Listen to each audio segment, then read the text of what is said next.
Ben ritrovati in studio nuovamente in diretta. Avete già intravisto i miei ospiti perché oggi torniamo a parlare della mostra dell'artigianato artistico di Feltre, perché insomma è partito il conto alla rovescia. La mostra si svolgerà da giovedì 26 a domenica 29 giugno e si tratta della 39esima edizione. Ne parliamo quest'oggi, staremo insieme fino alle 14:30 insieme ai miei ospiti che vi presento subito. Con me c'è Nicola Macagnan dell'ufficio stampa della mostra. Buongiorno e ben trovato. Buon pomeriggio, grazie. Grazie di essere tornato a trovarci e vi presento anche Ennio Trento, Presidente del Consiglio Comunale di Feltre. Grazie della sua presenza. Grazie dell'invito, sono particolarmente lieto di essere qui oggi. Anche per noi è un piacere parlare insomma, di questa iniziativa, come detto arrivata alla 39esima edizione, insomma saranno davvero 4 giorni da non perdere a Feltre e io comincio da Nicola Macagnan perché insomma tante sono le novità, forse quella più importante, quella più eclatante è il fatto che la mostra fa parte ufficialmente degli eventi dell'Olimpiade Culturale di Milano Cortina 2026 che si svolgerà fra 7 mesi, ma insomma i Giochi Olimpici avranno questo legame molto importante con il territorio e quindi è arrivata anche la consacrazione ufficiale, insomma fate parte davvero di questo grande programma. Sì, intanto buongiorno a tutti. Era un po' nell'aria, no? Quello di trovare un tema quest'anno che tenesse conto di una cronaca che non è soltanto e solo sportiva per il territorio bellunese, veneto, ma in verità per tutta Italia, ma è una cronaca che è trasversale a tanti ambiti della nostra vita, naturalmente quello lavorativo, naturalmente quello dei territori. L'artigianato è un'espressione forte della storia, della cultura dei territori e quindi abbiamo pensato a come era possibile andare a intersecare questo tema delle Olimpiadi di Milano Cortina senza diventare naturalmente una vetrina sportiva, che non è essenzialmente il nostro ruolo. Lo faremo declinando il tema in una serie di maniere, con delle mostre dedicate di cui magari parlerà più avanti Federica Preto nella seconda parte di questo appuntamento, ma lo abbiamo fatto legando un po' tutti i contenuti culturali della mostra a questo tema olimpico e dunque chi arriva in cittadella lungo via Mezzaterra avrà subito dei percorsi che guideranno il visitatore alla scoperta di determinati saperi dei territori e poi ci sarà una mostra dedicata ai territori collegati alle Olimpiadi, perché noi naturalmente le conosciamo come Milano Cortina, ma come sapete le gare sono abbastanza equamente distribuite, diciamo, lungo l'arco alpino. Ci saranno delle gare ovviamente a Cortina, ce ne saranno in Val di Fiemme, ce ne saranno ad Anterselva, ce ne saranno a Livigno, insomma il territorio è rappresentato in varie forme. E poi c'è questa partnership con l'Olimpiade Culturale che ci ha accolto tra gli eventi che possono fregiarsi di questo accordo. Per noi è un onore e un piacere ed è uno stimolo a fare naturalmente sempre di più e sempre meglio. Stiamo intanto vedendo le immagini della scorsa edizione, l'edizione 2024, che insomma ha avuto un grande riscontro. Per voi è stata davvero una vetrina in questa città medievale meravigliosa di Feltre. Sì, qui vediamo tra l'altro i forgiatori che sono un po' un biglietto da visita della mostra. La mostra nasce connaturata ad uno dei saperi storici della città di Feltre, che è quello della lavorazione del ferro battuto, con Carlo Rizzarda, che è stato maestro indiscusso a livello nazionale e internazionale di quest'arte, e per questo anche quest'anno la mostra ospiterà il concorso Carlo Rizzarda, che è un concorso in cui i forgiatori e i fabbri portano a Feltre delle opere già eseguite per essere giudicate dalla giuria, e poi il concorso di forgiatura, che è invece dedicato a opere che vengono realizzate lì in loco. Tra l'altro l'area dei forgiatori sarà allestita anche quest'anno sotto il castello di Alboino, quindi alla sommità della cittadella. Diciamo che da solo lo spettacolo che si gode da lassù vale la pena di fare i 2 passi per arrivare in cima. E il tema del concorso di forgiatura quest'anno sarà proprio dedicato alla bellezza e alla forza del gesto sportivo e atletico in vista delle Olimpiadi. Insomma, questo filo alla fine ritorna anche fin dentro alla forgia e alla battitura dei maestri fabbri. Presidente Trento, insomma un po' tutto è declinato proprio in vista di questo grande appuntamento olimpico che coinvolgerà il territorio bellunese e naturalmente anche la città di Feltre. Guardi, secondo me la mostra quest'anno ha fatto un'azione intelligente, ha coinvolto, è riuscita a accreditarsi presso le organizzazioni delle Olimpiadi invernali, è riuscita ad inserirsi in un percorso estremamente logico nel suo essere e non può far che del bene, perché in realtà l'Olimpiade non è solamente sport, non è solamente il gesto sportivo in sé, ma è anche la vita di un territorio, cioè quello che può portare tutto l'insieme del contorno delle Olimpiadi al territorio stesso. E Feltre in questa occasione, cioè della mostra dell'artigianato, è riuscito a cogliere uno degli aspetti secondo me importanti di questo modo di pensare, immaginando appunto di coniugare artigianato con il gesto sportivo, con una manifestazione che coinvolge l'intera provincia di Belluno. Io insisto sempre per dire che non è solo il territorio di Cortina, ma è la provincia di Belluno che ospita le Olimpiadi, quindi è tutto il territorio che ne deve avere beneficio ed essere partecipe per rendere ancora più forte l'azione di Cortina stessa.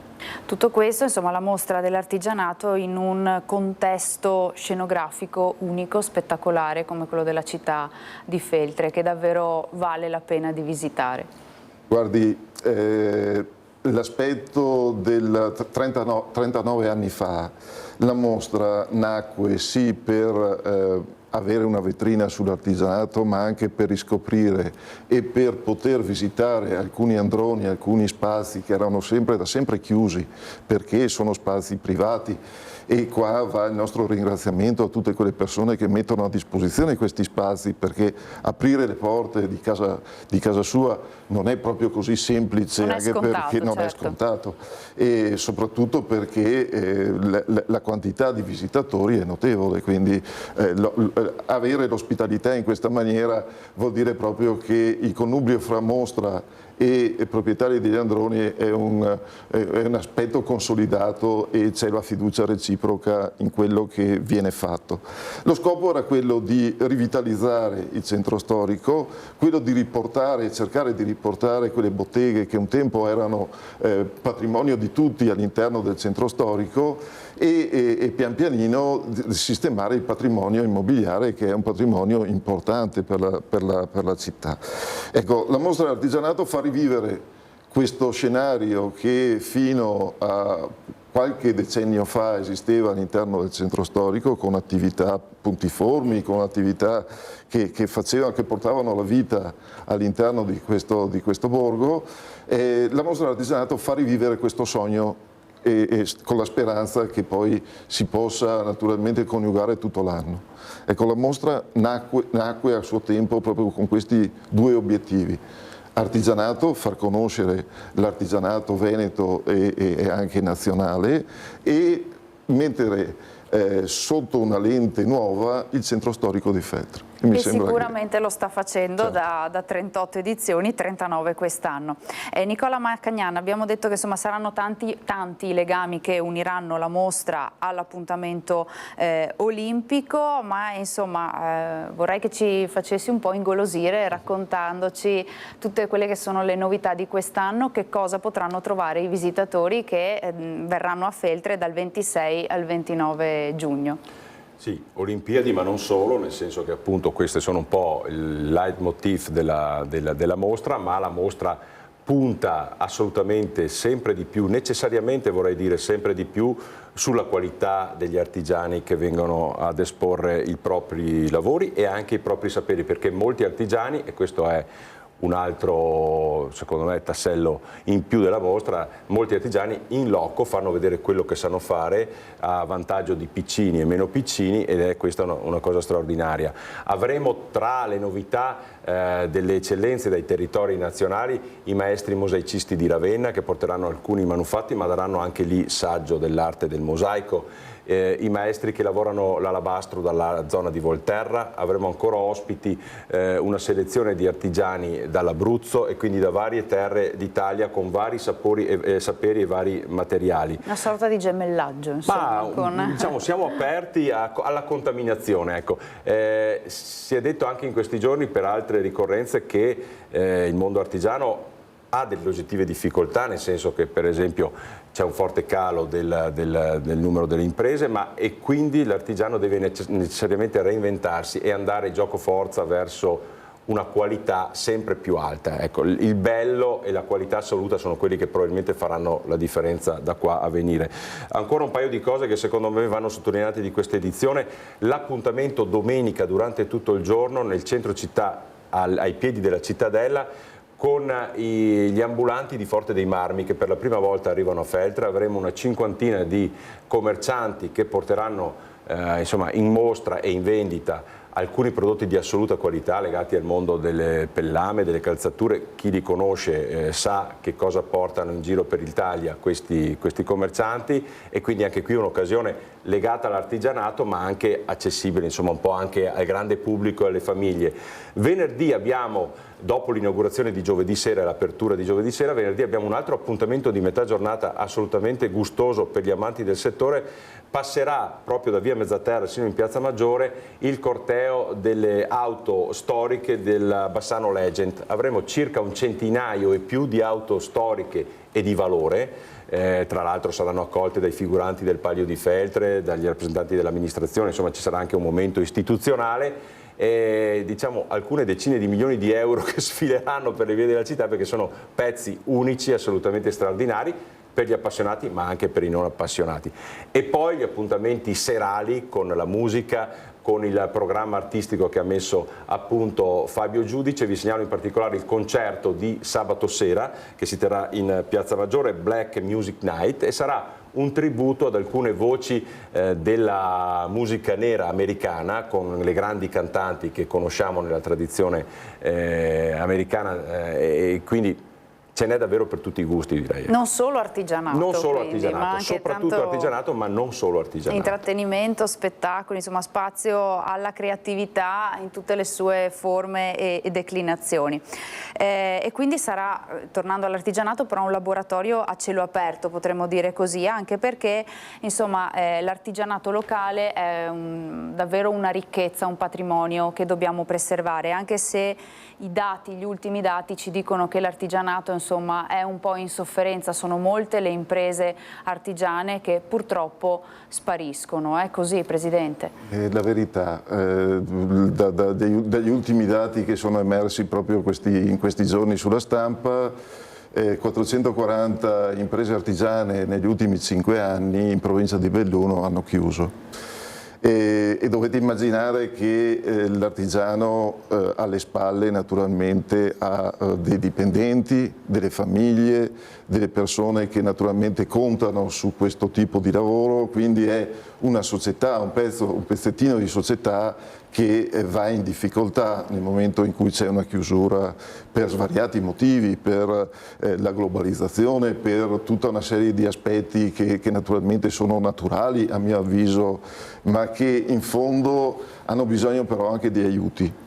La mostra dell'artigianato secondo me si pone questo obiettivo di un aiuto nei confronti dell'artigiano. Quindi invito chi verrà a visitarci, chi verrà a frequentare la mostra, eccetera, a non vedere solo il gesto tecnico in sé per sé, ma di capire che dietro quel gesto tecnico c'è un uomo, c'è una famiglia, ci sono gli sforzi per poter mantenere questo tipo di attività in un mondo estremamente difficile. Ecco, se ragioniamo in questi termini potremo vedere aspetti nuovi della mostra rispetto non solo, ripeto, al gesto o all'oggetto in sé, ma capire anche quell'umanità di fondo che c'è nell'artigiano e nel suo lavoro. Insomma, un duplice obiettivo, che è quello di permettere alle persone di riscoprire la città di Feltre, ma anche di riscoprire quell'artigianato magari particolare, quindi mostrarlo anche ai più giovani. Potrebbe essere questa anche una chiave di lettura? Assolutamente sì, perché naturalmente come in tutte le cose deve nascere anche la passione per quel tipo di attività, e la passione la si fa nascere proprio incontrando i giovani, parlando con i giovani, facendoli scoprire e facendoli provare anche certe cose. Ecco perché durante la mostra sono stati creati dei laboratori per i bambini che inizieranno a cimentarsi anche loro, naturalmente con piccole cose, con piccoli attrezzi, eccetera, proprio nell'abilità manuale del creare, del fare, eccetera. In un momento come questo di intelligenza artificiale, secondo me è già una bella scommessa quella che stiamo percorrendo, perché proporre queste cose e battersi per questa linea è, secondo me, una cosa vincente, ma non per essere tradizionalista o conservatore, ma perché certe cose devono essere assolutamente portate a chi ci sostituirà in un futuro, spero lontano, naturalmente. Beh, fortunatamente io credo che insomma, i più piccoli siano anche molto ricettivi e quindi sempre molto curiosi. Insomma, mi piaceva approfondire anche questo aspetto, il fatto che l'obiettivo è anche quello di coinvolgere i più piccoli, i più giovani, e quindi con laboratori, con la possibilità di fargli insomma, toccare con mano e insomma, sporcarsi le mani. Assolutamente sì, come dicevo ci saranno dei laboratori organizzati da alcuni artigiani che vengono ad esporre le proprie opere e riguardano la ceramica piuttosto che il mosaico, piuttosto che l'alabastro, come dicevamo. C'è, ed è questo anche molto interessante, un laboratorio dedicato proprio alla lavorazione del ferro battuto, dedicato ai bambini, in piena sicurezza, con una maestra artigiana. Naturalmente saranno dotati di quegli strumenti che non sono pericolosi, non avranno contatto col fuoco, ma avranno modo di cominciare a capire un po' come si muovono le mani, che cosa serve per affrontare l'arte di plasmare questo metallo. Cose che insomma, probabilmente i nostri bambini, i nostri ragazzi non fanno e non vedono più da molto tempo, no? Viviamo in una società dove la manualità, per colpa di nessuno, semplicemente sono cambiati i modi di vivere anche il lavoro e quindi non fa più parte del nostro repertorio.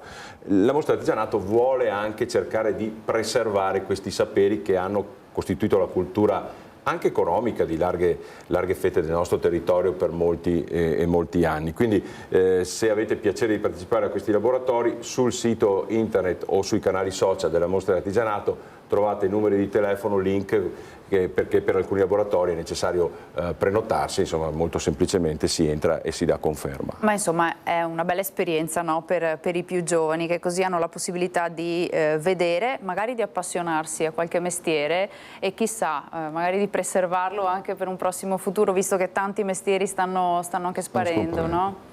Dai più semplici ai più complessi, diciamo così, perché noi spesso e volentieri magari ci soffermiamo soprattutto sull'artigianato che ha particolari pregi appunto sulla bellezza, sul gesto estremamente sorprendente o quant'altro, ma immaginiamo quante altre persone ci aiutano nella vita e sono artigiani.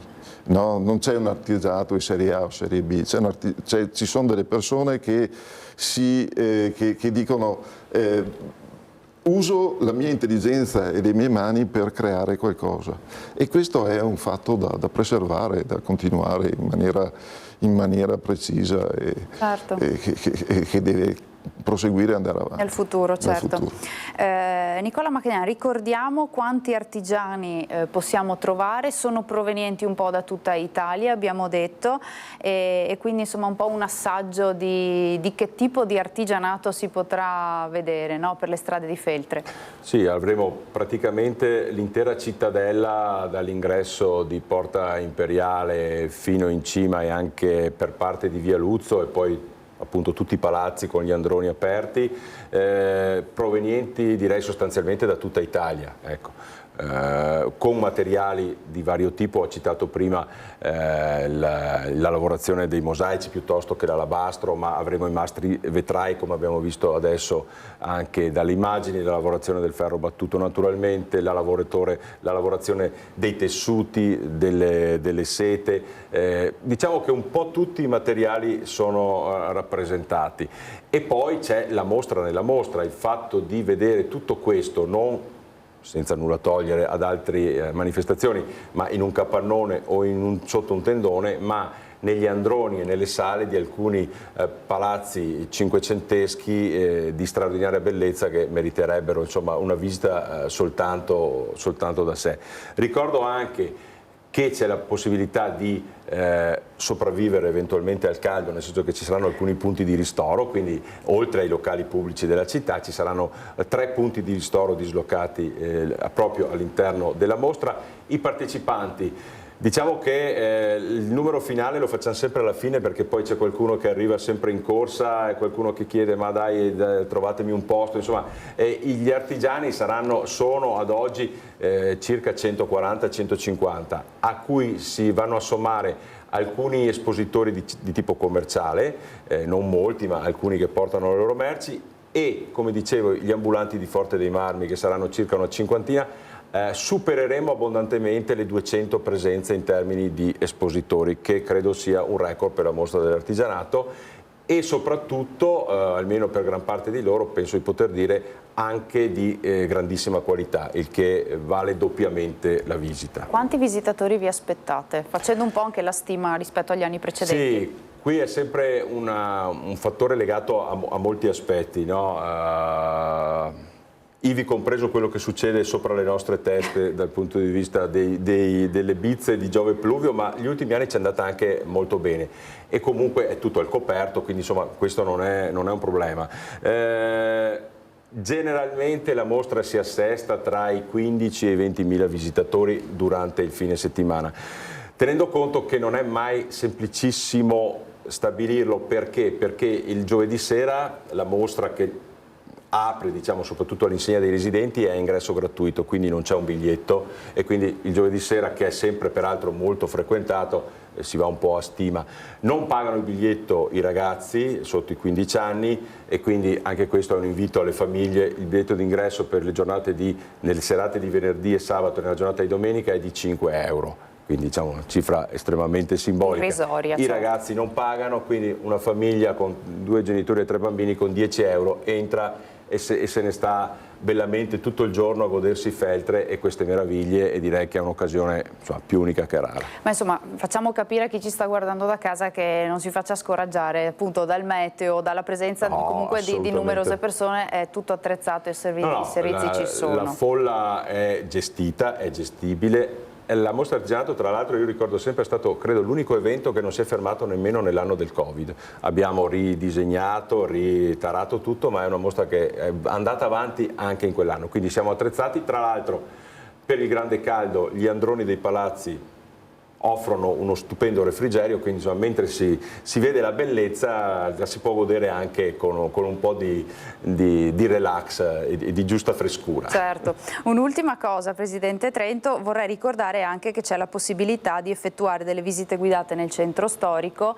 grazie insomma all'impegno delle guide turistiche locali e delle associazioni culturali del Feltrino, quindi un'occasione per scoprire la città. Certo, c'è la possibilità di visitare chiese e luoghi particolari attraverso le associazioni locali e le guide turistiche che operano nel territorio di Feltre.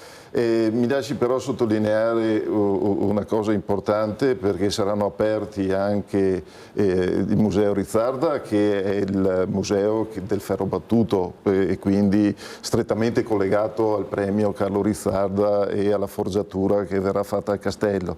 Ci sarà la possibilità di visitare le torri del Campanon e la torre dell'orologio, il teatro che è stato riaperto per le visite guidate, quindi con un biglietto veramente ridotto rispetto alla consuetudine. E penso che ci siano proprio tutti gli ingredienti per dire che io faccio una scommessa con Nicola Macagnan che dei suoi 15-20.000 visitatori diventeranno quest'anno un altro record insieme al numero degli espositori. Speriamo. E lo speriamo veramente. Ci ritroveremo qua allora e ce lo racconteremo a conclusione della mostra. Mi lasci finire solo con un ringraziamento particolare a tutti quei volontari che operano durante il periodo della mostra e al comitato organizzatore che con tanta fatica, con tanto amore sta conducendo questa operazione da tanti anni. Quindi un grazie sentito e vi aspettiamo tutti a Feltre.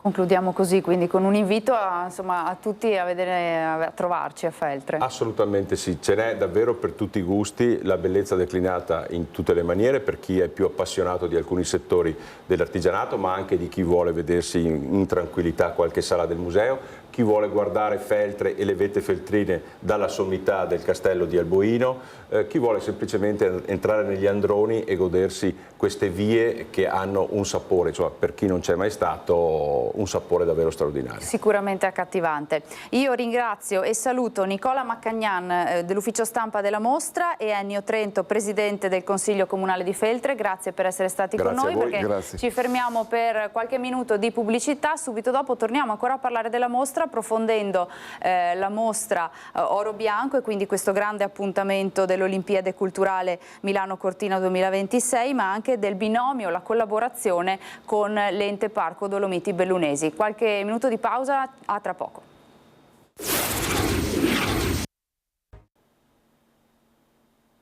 Rieccoci, ritorniamo in diretta, torniamo dunque a parlare della 39esima edizione della mostra dell'artigianato di Feltre, che si svolgerà da giovedì 26 a domenica 29 giugno. Vi presento i miei nuovi ospiti. Mi hanno raggiunta in studio Federica Preto, curatrice della mostra Oro Bianco. Buongiorno, ben trovata.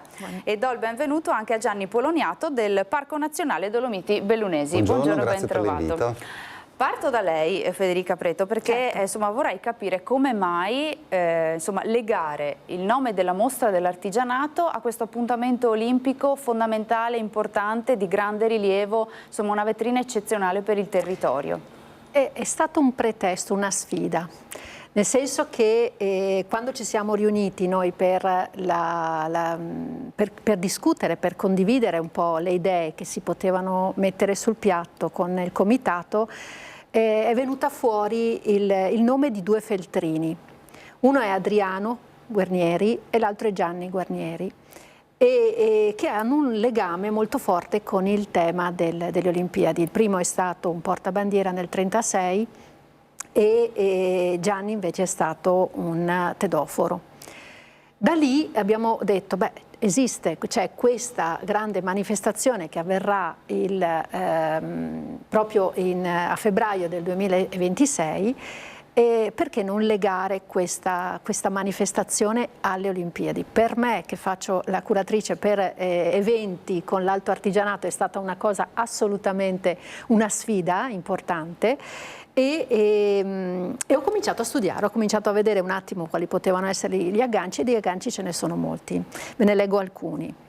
Ispirare, valorizzare, promuovere. Possiamo diffondere uno stile di vita basato sui valori come eccellenza, rispetto, amicizia e inclusione. Noi siamo la bellezza dello spirito italiano, vibrante e dinamico. Queste frasi non sono legate al mondo dell'artigianato, ma sono scritte all'interno del sito delle Olimpiadi 2026. Da qui è partito tutto, perché come vedete noi stiamo parlando di sport, ma stiamo parlando anche di alto artigianato, perché quello che ho letto effettivamente può essere declinato a tutto ciò che è il mondo dell'alto artigianato. Quindi ecco perché è venuto fuori questo tema importante, che poi abbiamo già sentito è stato declinato in tutto quello che è poi l'evento, no? Tra cui appunto la mostra Oro Bianco. Oro Bianco. Tra poco ne parliamo, perché abbiamo già intravisto qualche immagine relativa proprio al parco, no? Al Parco Dolomiti Bellunesi, e anche quest'anno insomma si rinnova la collaborazione con la mostra. E quindi insomma è un buon ritorno, no? Quello del parco e di questa partnership. Sì, siamo lieti anche quest'anno di attuare questa collaborazione che ormai va avanti da diversi anni e consente, diciamo, al parco di presentare, oltre che le sue valenze naturalistiche, anche il rapporto che ha con le attività produttive e le attività economiche che ci sono sul territorio, in particolare quelle artigianali.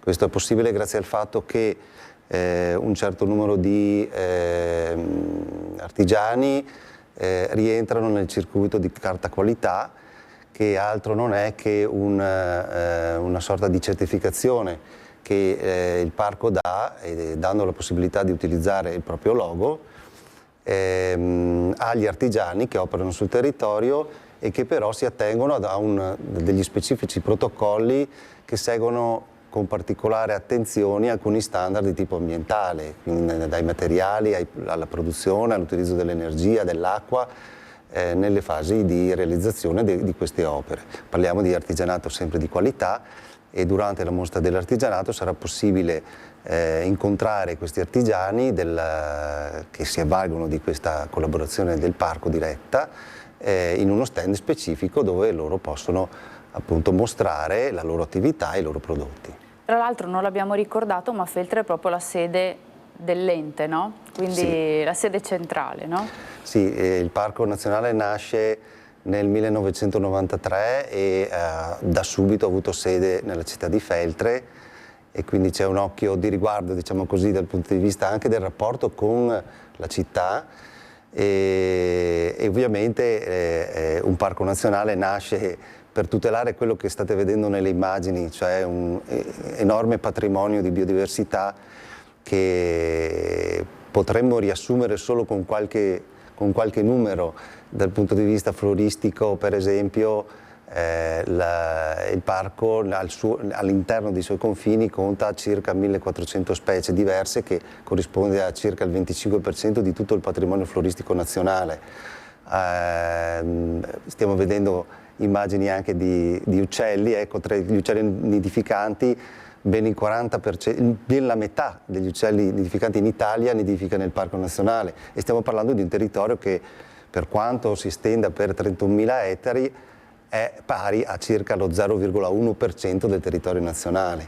Quindi questi sono solo due numeri che danno l'idea della densità di aspetti, di paesaggi, di specie che esistono in questo territorio. Per non parlare insomma di tutte le specie arboree, della flora che abbiamo potuto intravedere. Poi torniamo, insomma, perché è un aspetto fondamentale anche quello della conservazione, dell'impegno che ci mette l'ente nella conservazione e nella tutela di questi luoghi. Tornando alle nostre Olimpiadi, alla nostra mostra dell'artigianato, lei ha curato la mostra Oro Bianco. Che cosa si potrà ammirare in questo percorso espositivo? Che cosa viene raccontato? Allora, le Olimpiadi 2026 sono prima di tutto la prima volta che le Olimpiadi sono le Olimpiadi di tanti territori. È la prima Olimpiade diffusa. E sono 8 le città che sono coinvolte in questa manifestazione, che vedrà ovviamente anche noi protagonisti. Cosa abbiamo fatto? Cosa ho fatto? Ho semplicemente voluto raccontare questi territori attraverso l'alto artigianato dei luoghi. Quindi in qualche modo sono andata a cercarmi le eccellenze dell'alto artigianato, facendoli diventare poi degli ambasciatori del proprio territorio, dei portabandiera, usando il termine esattamente, degli Olimpiadi. E quindi ognuno di loro, nella specifica, hanno un legame molto forte con le loro città o il loro territorio. E quindi c'è Artensella, che è un paese dove ci sarà il biathlon, tra l'altro, quindi capitale tra l'altro mondiale del biathlon, che avrà Kunst Textil, che non è altro che una artista che lavora il macramè e la tessitura. Nel Bormio invece abbiamo Barbara Trestini Trimarchi. Lei è una ricamatrice e porterà in questa occasione un lavoro fatto su Rosa Genoni, che è stata una grande stilista del secolo scorso e che è stata la portabandiera, il portavoce di quello che poi è diventato il nostro Made in Italy. E quindi fondatrice della Triennale di Milano, quindi è una grande donna. Tra l'altro una cosa che sono quasi tutte donne, quindi è anche una mostra quasi al femminile. Poi abbiamo Cortina. Cortina porterà i capolavori fatti in Targasci. Il Targasci è una lavorazione molto specifica, importata alla fine dell'Ottocento da un cortinese, un ampezzano, e poi diventata lavorazione tipica di Cortina. E Livigno invece chiaramente è patria del legno, e quindi ci sarà una scultrice, Vania Cusini, che avrà delle opere in legno scolpito. Poi abbiamo Milano. Milano è tanta cosa, no? Milano che in che modo possiamo ricordare esattamente, come si può riassumere Milano se non con la moda e con il design? In questo caso la moda viene portata da un'altra azienda che fa ricami fatti a mano con perline, è Pino Grasso Ricami, che è colui che fa i ricami per Valentino. Quindi lavora con l'alta moda proprio per portare il saper fare autentico nel mondo della moda. E poi Mauro Seresini, che invece è un artista della carta, che porterà le sue sculture di carta. Quindi ho voluto anche dare una trasversalità nella scelta delle realtà artigianali, proprio per riuscire a far capire che scardinare un po' i luoghi comuni, no? Poi abbiamo Predazzo e Tesero, che non sono legati in maniera anche triste al bosco dei violini, quindi alla foresta di Panaveggio.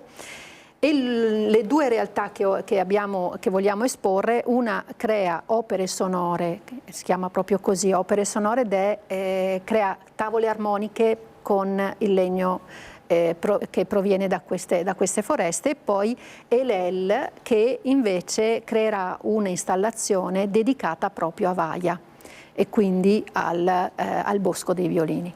E per finire Verona è marmo, quindi ovviamente ci sarà Studio M che porterà delle sue opere di design fatte con il marmo. Insomma, un assaggio di quello che potremmo vedere, insomma, sì. Poi i nostri telespettatori dovranno per forza venire a vedere sì, tra l'altro una cosa importante che è a prenotazione, perché noi entriamo dentro a Palazzo Guarnieri, che è un palazzo privato, che ci dà proprio per concessione, però effettivamente è un luogo privato e quindi verrà visitato a gruppi piccoli di 15-20 persone. Quindi tutte le informazioni si possono trovare sul sito della mostra dell'artigianato. Deve essere in prenotazione, obbligatoria. Certamente, è fatto bene a ricordarlo.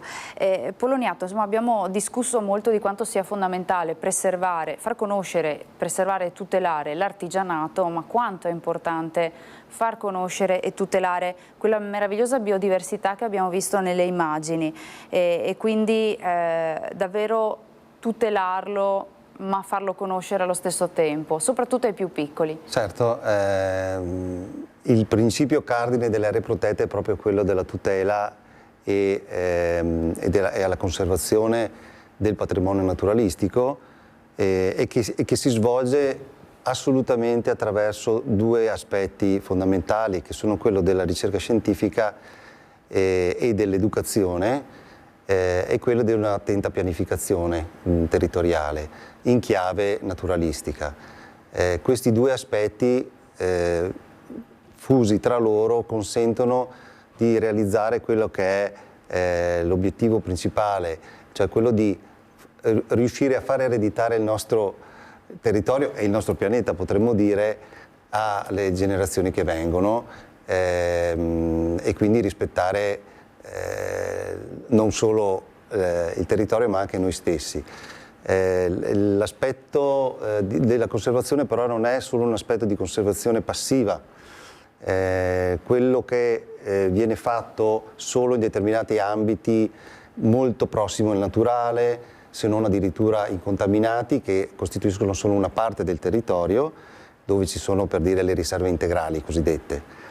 Nella maggior parte del territorio possiamo dire che esiste, che è il risultato di una convivenza tra la natura e l'uomo, anche perché l'uomo fa parte della natura stessa, quindi non dobbiamo dimenticarlo, e che ha portato in molti casi, come nel caso delle aree protette, a un arricchimento in termini anche di biodiversità. Pensiamo ad esempio ai prati in zona montana, che altrimenti sarebbero dei boschi, oppure agli stessi pascoli che differenziano la vegetazione ad alta quota.